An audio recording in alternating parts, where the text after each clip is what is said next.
My name is Dex. I'm originally from Hinesville, Georgia, but I grew up in Greenville, Ohio. When I was like 2, my mom got me the little 1, 2, 3 skates and had me out there. So I used to speed skate for our skating rink, for our speed team. But one of the guys, he wasn't a coach of the speed team, but he was the DJ there. But he was really good at skating, all that. And he did speed skate back in his day, but he just wasn't one of the coaches. So, he would always work with me, like teach me, how to dance. Hey, try this.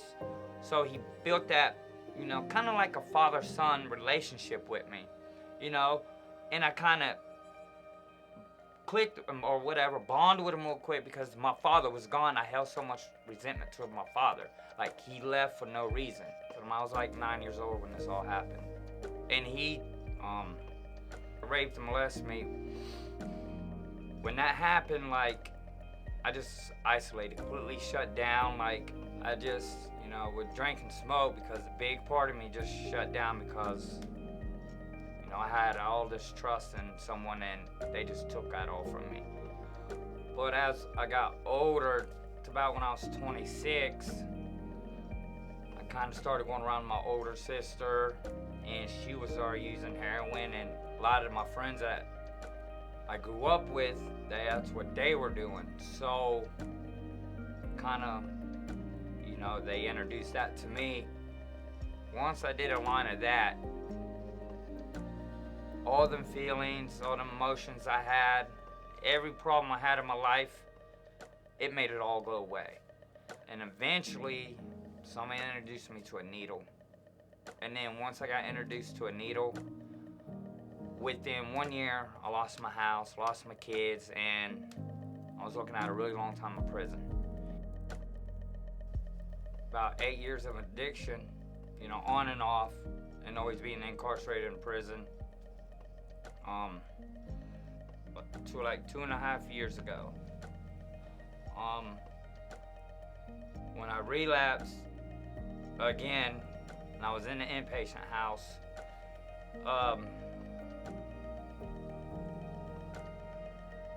I called my son and he's like, "Dad, I'm done talking to you."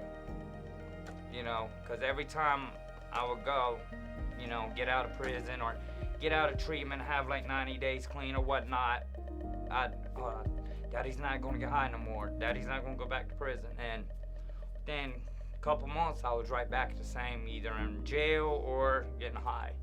And when he said, "Dad, I'm done talking to you until you show me." Because at that time, he was 13, so he knew and he understood. And he hung up on me. And then, that just hit me. Because my father abandoned me, and I said I'd never do that. And I did it. So, I built a lot of hate for myself for that. I was in the marsh house with Chad, and I believe me and Chad were the first ones to start coming to Life Point. So when I would come here, I started coming here. I served for a little bit here on Sundays. I was serving.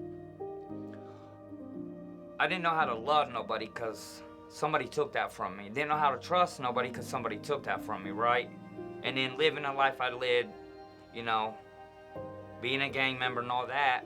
So you really had no trust for nothing, no love for nothing. Like, the streets made me a person I never was and never thought I'd ever be. I believed in God, but I had no faith in God because I would question God a lot. But coming here and seeing how these people love on people, no matter who they are, this is probably the only church I've ever been to that you can come dressed in basketball shorts and flip-flops, and they still allow you in the door and still love on you. And my times I've been down here through treatment, people were trying to shove NA and AA, me, hey, this is what you got to do. But I'm not the type to judge that. That's what people want to do that, but they don't show me a way to live. Like, they don't teach me how to love, on anybody, no matter what. So when I read that Bible, Christ shows me how to love, teaches me. And then coming here to Light Point, and these people are loving on everybody. They open the doors up to anybody, no matter if they're an addict, how they dress, their skin color. It was like several months ago, right? And it was I've never had so much clarity.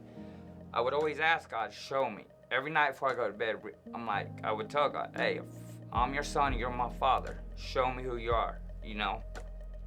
And I remember the dream clearly. I don't know who I was talking to, but I was, like, my whole life, just real quick, my ups and downs, right? All my struggles, and still my struggles today. And I'm like, what am I supposed to do? And he said, that's why I sent my son. And when I looked over, it was Christ standing there. And like I just woke up out of my sleep. And I was just sitting there thinking for a second that as long as I give my will to God